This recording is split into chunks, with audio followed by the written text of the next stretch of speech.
তৃণমূল কংগ্রেসের প্রতিষ্ঠা দিবস উদযাপিত হল বারাসাত ২ নম্বর ব্লকের উদ্যোগে ব্লক পার্টি অফিসে।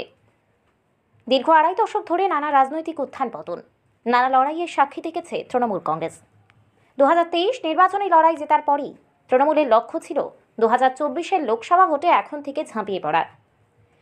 আর সেই উদ্দেশ্যেই দলের প্রতিষ্ঠা দিবস থেকে জাতীয় রাজনীতিতে বার্তা দিচ্ছে তৃণমূল কংগ্রেস। ১ জানুয়ারি দলের প্রতিষ্ঠা দিবস পালন করা হয়। ১৯৯৮ সালের ১ জানুয়ারি নতুন দলের যাত্রা শুরু হয় মমতা বন্দ্যোপাধ্যায়ের হাত ধরে। এরপর পরপর ৩ বার ক্ষমতা দখল করে পশ্চিমবঙ্গের শাসক দল। এখনও তৃণমূল কংগ্রেসে দেশের বহু রাজ্যে শাখা বিস্তার করেছে তৃণমূল কংগ্রেস দল। তার মধ্যে ত্রিপুরা, গোয়া, মেঘালয় অন্যতম।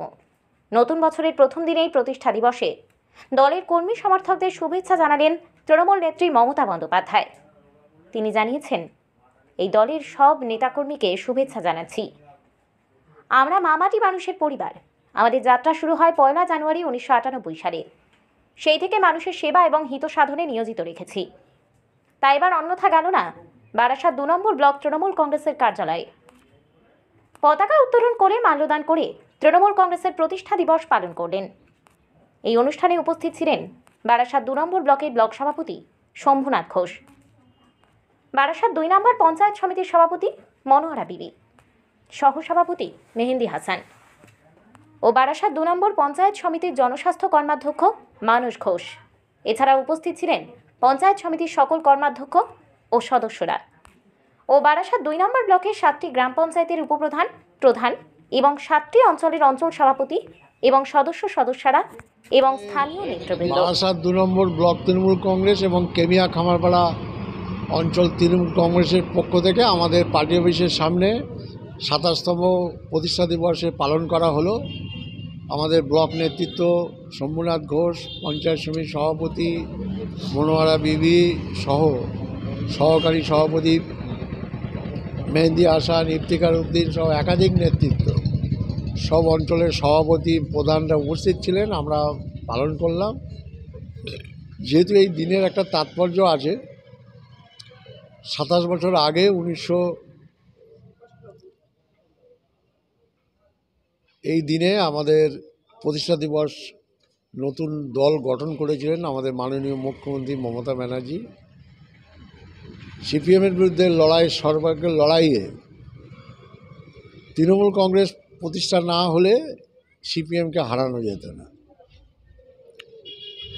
যাই এই দিনটার গুরুত্ব আছে, আমরা সেসব শহীদদের উদ্দেশ্যে যারা এই তৃণমূল কংগ্রেসের পতাকা তলে যারা বলিদান দিয়েছিলেন তাদেরকেও আমরা সম্মানিত করেছি শহীদ বেদিতে মাল্যদানের মাধ্যমে। এবং আমাদের দলের নির্দেশে আমরা বিভিন্ন মনীষীদের, আপনারা দেখবেন পাশে আমরা বিভিন্ন মনীষীদের ফটো লাগিয়ে তাতে মাল্যদানের মাধ্যমে তাদেরকেও আমরা সম্মান জানিয়েছি।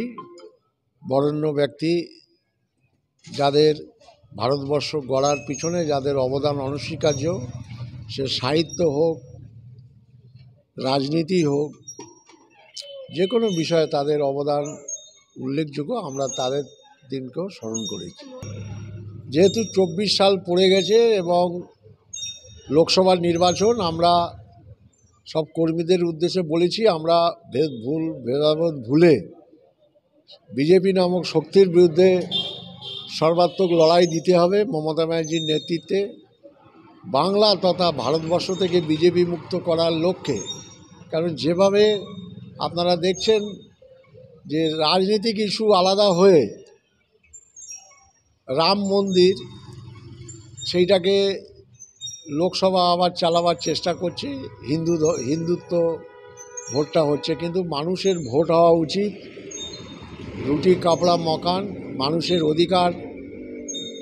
১০০ দিনের কাজা দিচ্ছে না, রাজ্যে যেসব প্রাপ্য টাকা তারা দিচ্ছে না, আবাস যোজনার গরিব মানুষের ঘর, মিথ্যা প্রতিশ্রুতি যে প্রধানমন্ত্রী, সেই মিথ্যা প্রতিশ্রুতিটা একমাত্র সম্ভব এই সরকারকে হটাবার লক্ষ্যে। এবং যারা বিরোধী করছে সেই সব সারা ভারতবর্ষের ইন্ডিয়া জোটের যেসব নেতৃত্ব আছে তাদের বিরুদ্ধে যেভাবে ইডি সিবিআই লাগিয়ে মানে বিরোধী বিরোধী শূন্য করতে চাইছে মোদী সরকার। তার বিরুদ্ধে যেহেতু 24 সালে আমাদের লোকসভা নির্বাচন, আমাদের সবাইকে একজোট হয়ে লড়তে হবে। আমরা কর্মীদের উদ্দেশ্যে এটাই বার্তা, আমরা এক হয়ে লড়ব এবং এই শক্তির বিরুদ্ধে মমতা ব্যানার্জির হাতকে আমরা শক্ত করব। আমি মানস ঘোষ, আমি কেমিয়া খামারপাড়া অঞ্চল তৃণমূল কংগ্রেসের সভাপতি এবং বারাসাত 2 নম্বর পঞ্চায়েত সমিতির জনস্বাস্থ্যের কর্মকর্তা।